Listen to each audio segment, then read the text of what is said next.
আমরা সংস্কারের পক্ষের শক্তি। আমরা বাংলাদেশ 24 পরবর্তী বাংলাদেশ বিনির্মাণে এই যে ধারাবাহিকতাকে এগিয়ে নিয়ে যাচ্ছে, আমরা মনে করি এই আগামী যে সংসদটি গঠিত হবে, এই সংসদে যারা সংস্কারের পক্ষে থাকবেন তারাই সংখ্যাগরিষ্ঠতা অর্জন করবে। তো সেই জায়গা থেকে আমরা পর্যালোচনা করছি, আমাদের নিজেদের মধ্যেই আলোচনা হচ্ছে এবং আমরা মনে করি আমরা সংখ্যাগরিষ্ঠতা অবশ্যই অর্জন করতে পারবো।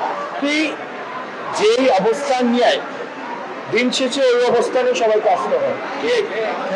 আমরা এনসিপি যে পজিশনটা নেই এই পজিশনে সবাইকে আসতে হয়। তাহলে এখানে আসলে দিন শেষে ট্রফি যার মাঠটা, ট্রফি দিন শেষে এনসিপি এবং অন্তর্বর্তীকালীন সরকার। আমরা চাই উনি নির্বাহক ভূমিকা পালন করবে, নিরপেক্ষ ভূমিকা পালন করবে।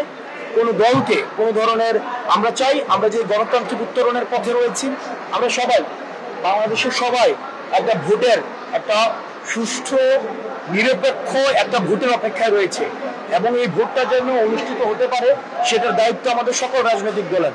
দিন শেষে আসলে কে জিতলো কে হারলো, দিন শেষে ভোট জিতবে, দিন শেষে গণতন্ত্র জিতবে।